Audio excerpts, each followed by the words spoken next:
Welcome back, crew. It's March, and that means we are diving into Fabula Ultima as our tabletop RPG of the month. And today we're getting my favorite part of learning any new system. We're going to show you step by step how to build a PC utilizing their rules. That way, if you're the game master, you'll feel comfortable talking to your players through the process, or if you're a player, you can show up at the table ready to rock with your new PC. But before we dive into that, do want to give a shout out. With any tabletop RPG of the month, we do a live actual play of the system, and that won't be any different with Fabula Ultima. We're going to be hosting our live play March 28th, upcoming Thursday at 7 p.m. Eastern Time. There'll be a link down in the description. Click notify me so you can come through and hang out with me and the crew as we put the system through its paces. And as always, we're going to be giving away a free PDF copy to one lucky viewer on the live play. So make sure you come through if you want to see how this system plays at the table and you get a chance to be able to win a free copy and bring it back to you and your crew. But yeah, let's dive in. So this one, and Jackie, shout outs before we dive in to the comments earlier. Help me actually pronounce the name. It's Fabula, so kind of really emphasize that and then Ultima's easy on that side. But yeah, we're going to show you step by step how to build a character utilizing the system. Nice thing as a heads up, it's fairly easy. It's not intensive. It's not a lot of back and forth flipping. If you've built a PC in 5e, Pathfinder 2e, or even Blades in the Dark.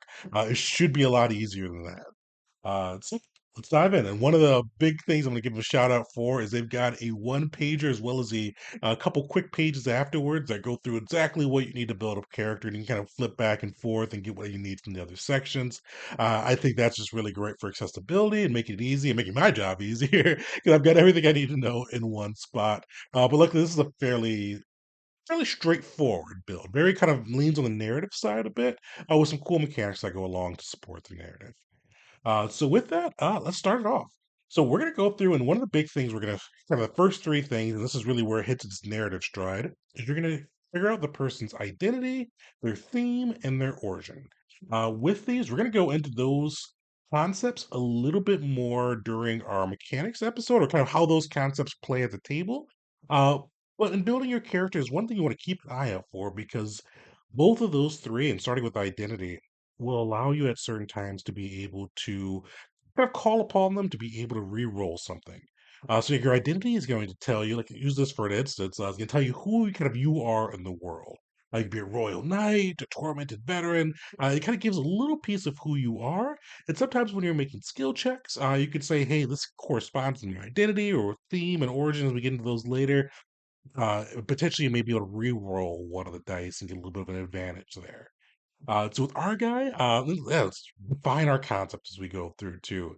I wanted to build an exiled Imperial Guardsman. He used to guard the Emperor's children with his life, but after the Emperor was dethroned, he's been exiled and has no purpose now. He's just kind of wandering the waste, and it's kind of almost given in to some of his bitterness. So that's kind of the concept we're going there with the identity. Exiled Imperial Knight or Imperial Guardsman is what we're going to go for. That's going to be kind of his identity. That's going to be kind of everything that's kind of filtered through with him on that side. So we've got our identity. Nice thing, there's no mechanics that go along with this. It's just really kind of making sure that you get an identity that you can build your character around and make sure that you kind of give it enough oomph or enough openness to be able to invoke it in key situations while not making it cheesy where you invoke it too much. So we've got that. We were going to be our guy, and we're going to call him Kosovin, exiled Imperial Guardsman. And then they give you some cool D20 tables to be able to roll if in case you're just having some trouble and can't think of something on your own. This is one, there's no mechanics outside of the invoke piece tied to it, so you can really get creative as you'd like to be for it. Now we're going to go into the theme. So the theme is kind of like the driving force behind your character. They kind of described it as if there was a whole thing about your character, what would be kind of the underlying emotion or underlying kind of tag along with that. So for our guy, he's exiled. He's kind of like he's still a little bit duty bound, but I would say it's kind of like remorse. Remorse and redemption are kind of his two pieces. I'd redemption leave a little bit more. He feels that remorse of being exiled, of kind of failing his emperor when his emperor needed him the most, and now he's just kind of wandering, trying to see what he could do to redeem himself, but almost more. throwing himself a little bit of a pity party, just really remorseful about the past, doesn't really see a future for himself. So we're gonna go. They advise you to kind of stick with the themes that are on there. So if we needed to, we could kind of fit this into duty a little bit. I think redemption could be a really great theme for him, and kind of same thing with identity. At different times when your theme comes into play during a roll, you can invoke that theme and potentially re-roll another dice if the game master allows, or narrator, I think it's called, and the system allows. So pretty straightforward on that side. So we've got our guy. He's a exiled Imperial Guardsman. His name is Kosovin. He was kind of his major theme is redemption and kind of split between remorse of what he feels are his failures and lack of future in the world. And we've already kind of created our origin with this. So the origin is just kind of where you're from, kind of what you came from. So he was an Imperial Guardsman. He lived in the Imperial Palace, serving the Emperor and his children, protecting them. But with the failure with the emperor being overthrown, he was pushed out of that home and kind of forced to start wandering the roads. And the same thing with origin, you can invoke it in certain roles. So pretty straightforward there. We've already gotten through the first, I think, three steps on that side. We're getting to the fourth step, which we're getting some cool stuff to the way they've set this up.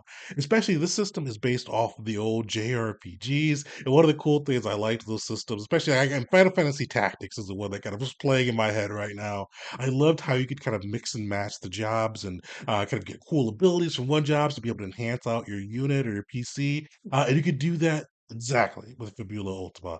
One of the nice things with is you start your PC at level 5, and with that, you could have anywhere between 2 to 3 classes that you're working with, and you have to have at least 2, you can't have more than 3, and you can mix and match features, from these classes to kind of build out and customize the PC that you'd like. So we're gonna take a look too, because one of the nice things they have as well is they bring out the classic characters, which kind of gives you a breakdown of what classes you'll need here. But we're just gonna kind of quick scroll through and kind of see which ones would fit our guy best. With this guy, he was an Imperial Guardsman. He's very martial, very just used to protecting others initially, but now since he's been on the road, he's gotten bitter, angrier, a little bit darker. So we're going to be using three classes for this, and we're going to go through and show you what you get for each class, and kind of give a breakdown there. So for this, Guardian was probably his initial class. So we're going to give him 2 levels in Guardian, because he's used to protect the Emperor, used to protect the family. So he's going to have heavy armor. He's going to have martial weapons, all of that, or martial armor and shields, I should say, from Guardian. Also, now he's the bitterness has kind of consumed his heart, and he's well, it's eating away at him in a bit. It's almost amplifying him in another way. So we're gonna give him Dark Blade, which is gonna give us the martial weapons along with the armor, which is gonna allow us to use dark attacks drawn from our bonds. And with that, too, one last class, we're gonna give him Fury. Because with his rage, he's gotten a little bit reckless with his life. He's just angry. He's looking for. I mean, he's unconsciously looking for redemption, but just truly not thinking he deserves it. So yeah, let's take a look at all three of these classes and see what we get and kind of what the framework are for these classes, so you'll be kind of know how to work with them when you come across your own. So you get some cool art for the Dark Knight. So they give you a little bit of description of who the Dark Knights are. These are pretty cool. So kind of the tragic, some questions to ask, either as you're building your character, even just to kind of have in the back of your mind as the RP and kind of the story progresses, something you can maybe bring into the forefront of the RP and have a different way to connect with what's going on in the story or with your other party members. So with this, you get free benefits just from having at least one level in the class. So for Darkblade, we get our maximum HP up by 5. We also get martial weapons and melee armor, or martial melee weapons and martial armor as well. And with these, you get to pick between the skills. So each class has 5 skills. Some of them, like Agony for Dark Blade, you'll see that kind of plus symbol next to them, and then a number. That symbol means you can take that ability multiple times. And you see that SL next to it, that stands for skill level. The more times you take that skill, that's higher that'll be. So if we put 2 points into our agony, we'd have 2 times the 2, so 4 over there. So that's how that works on that side. With our guy, I think I mentioned this, but we're going to be taking 2 levels in Dark Blade. And you've got these five skills, and you can pick for each level one of these skills.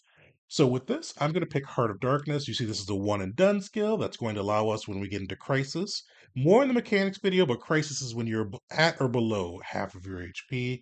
It's going to allow us to make a bond of hatred towards a creature. Also, and more of the mechanics video there with the bonds and how that all works. We're also going to take Shadow Strike, one level of that as well, which is going to allow us to sacrifice some of our own HP to deal more damage to the enemy, which I think is just really cool. Kind of fits this character's kind of Kosovin's feel, where he thinks he doesn't deserve redemption. He'd rather die in his blaze of glory. So that's where we got the Dark Blade. We're gonna do this. We'll do this again for the Guardian, just so you kind of see that it played out one more time. Fury, we picked Adrenaline for that, just in case you're curious. And Fury is also another one that gives you some martial weapons, as well as another 5 HP. For this, Guardian gives you another 5 HP as well, so we get 15 HP just from our three classes. Which is something I'm a little curious about, to see how they balance it out. I know you can't pick more than three classes, and you have to pick two, so I think they probably narrowed it in with the math on that side, just kind of depending on how people go. So with that, he used to be a defender of the imperial family. So bodyguard fits well. So he's gonna be able to guard somebody and provide them with resistance to all damage types into the next turn. And the other one I thought this was pretty cool. Protect is when another creature is attacked, threatened by attack, spell, or other danger. You could just choose to take their place. So you'll take the damage for them, and I think that fits him as well. Because between Fury as well as Dark Blade, he has some cool abilities that kick in when he gets into crisis mode. So this could be a cool way, but it could be dangerous for him. But it fits his character to be able to kind of throw himself recklessly into the danger, taking blows that were meant for others, and then getting some crazy Dark Blade stuff as that goes through, and some extra damage from the Fury side as that comes out. So fairly straightforward. We build our classes out. So we've got three classes, two levels in Guardian, two levels in Dark Blade, one level in Fury, equaling level five. Remember, we start at level five with this system. I think there's a prologue variant too. If you wanted to do something before you kind of hit that true stride, but they're starting you off as adventurers. It's kind of like the typical JRPG crew you kind of acquire as you made your way across your adventure. So that's classes. Pretty straightforward on that side.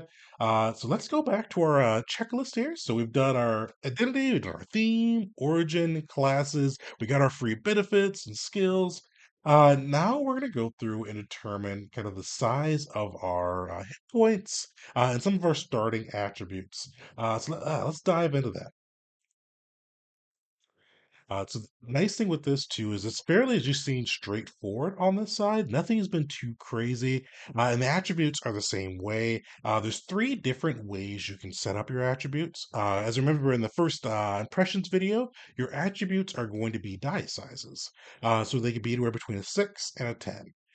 With this, you could go with the jack of all trades, have everything be pretty even, d8s, the average, which gives you one d10 and two d8s and a 6, or the specialized, which gives you two d10s and two d6s. For ours, for Kosovin, I think the average will fit him best. He is a martial character. Might is kind of what's going to be your strength. Determines your HP as well as your damage. A lot of his abilities key off of that. So Might's going to be our D10. Dexterity determines your defense in this, depending on how you modify it with your armor. We're going to show you Kosovin's armor as well. So we're going to give that a D8. We're also going to give willpower a D8. He's definitely very driven, even though he's lost within himself. The last one is insight, which is kind of more on observation, understanding, and reasoning, and that's never been his forte. So we're giving him a D6 here. And these stats, too, as you see, will kind of determine some of our other starting ability points. But pretty easy. We've got our attributes, and now we're going to get into how to determine these points. So with this, you'll see there's a calculation for hit points. It's your character level. So we start at five. That's going to be five times our character's base might die. Luckily, we would D10, so easy math. So the 10 times 5, so 50, plus the 5 from there, that's 55. One thing, and they make this a little bit lower down. I wish they kind of mentioned it right in the formula. Don't forget to add your class bonus. So we get 55 just as a start, but since we took all martial classes and three martial classes, we get 5 HP from each, so adding another 15, which puts us to 70 HP to start with. So I'm a little curious to see how that balance comes through, but I know with only having to have two and three, it probably keeps it pretty tight. And with that, your crisis score, as we mentioned for some of Kosovin's ability, that's when it kicks in, is going to be half your maximum HP rounded down. So very easy math, 35 for us for Kosovin. The next big piece is your mind points. These are a very similar formula to HP, where it's going to be willpower instead of might. So for our willpower, we had a D8, so that'll be 45 for him. We don't have any additional bonuses for it. So we start off with those maximum mind points and HP. Inventory, very simple on this side. Unless you have something, a skill or feature that grants you some additional inventory points, you start at 6. So Kosovan is going to start at 6. Last big thing we're doing is we're going to calculate our mental defenses or magic defenses, and initiative. So fences, super easy. Dexterity size, your armor will modify this. And Kosovan's gonna be wearing heavy armor, so we're gonna see what that changes them to. And your magic defense is equal to your insight die. So D6 on that one. He's not gonna be the best defended against magic. And our initiative modifier is 0. Armor once again is going to modify that. We're gonna be a little bit negative for Kosovan as a spoiler there. But you see, pretty fairly straightforward, really easy to calculate these through. This is definitely a system I think you could build a character in less than 10 to 15 minutes after you read through everything. But now we get 500 Zenit, which just really makes me think of like Zenny. If you guys played like the old Breath of Fire games from Capcom or Mega Man, like they always do Zenny. So the Zenit really just kind of brings that back to me there. You get 500 to start with. You can go through and buy your armor, weapons, and all of that.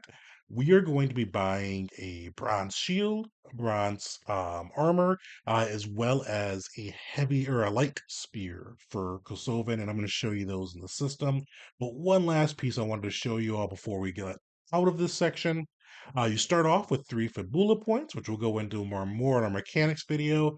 But the other cool thing is you get some like cash to start off with. I know with all my games, it's always not going to pet people. It's something I always have to focus on to leave myself a little bit of extra gold to start for the adventure, like the first adventure, because sometimes you can just go through and clean yourself out buying gear. And I definitely did for Kosovan. But with this, you get to roll 2d6 times 10, and that's the Zenit you'll start with, kind of with your initial savings, along with any additional savings you saved from your equipment, too. So I think that's just really cool. Give you some starting gold to play around with so you don't feel poor as you start into your adventure.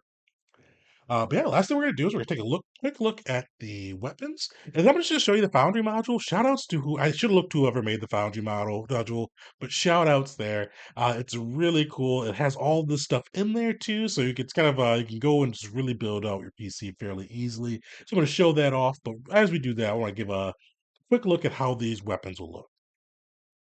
So with this one, so our light spear is going to be Dex plus Might. It's 200 Zenny, one-handed, so we can wield it with our shield. With that as well, we are going to be getting the bronze plate, which is going to change our Dex to 11. And keep our magic defenses the same, unfortunately. And this, if we had a little bit more money, I would have went for the runic plate, but I was running low. And that's going to be 200 Zenny as well. You see, we're going to be a -3 to our initiative. And then the last thing is we're picking up a bronze shield. Once again, we're poor, unfortunately. I bought that runic shield. But this works really well because it gives us an extra 2 to our defenses, which will help us kind of taking the places for attacks and hopefully keeping us alive as we do our damage to ourselves with some of our abilities. But yeah, that's how you build a PC. Very straightforward, very easy. It allows you to bring a lot of cool narrative pieces while still having some fun mechanics. I'm just going to show off the Foundry piece because it just really reminds me of an old school JRPG. As they look at, they got that old blue screen for it, some of the old it really brings that Final Fantasy feel back in. But yeah, with Foundry, the module is free. The nice thing is it has all the classes in there too, so you go through and edit your classes, all the skills, so you can get all the stuff we picked out, our adrenaline, bodyguard, and even all the gear and some of the gear from the expansions too. So we got our light spear and our bronze shield, and it just kind of puts everything right where we need it. Yeah, one of the things, so I liked that character build, and I really liked how they give you 3 classes. I like the multi-class. So I like how they give you so many options and ways to customize out your PC. Definitely in the comments, kind of shout out what you guys think on that side, or kind of what stood out to you as you built your own characters there, or Definitely let us know anything that you have questions on with the system as a whole. But keep an eye out. Next week, we're going to be going through the core mechanics of the system, showing you what the bonds mean, showing you how to make attacks, how to make checks, all the big pieces you need to know to be able to play Fabula Ultima at the table. Yeah, thanks for hanging out. Like, subscribe, shout out anything cool things about the system below, and till next time.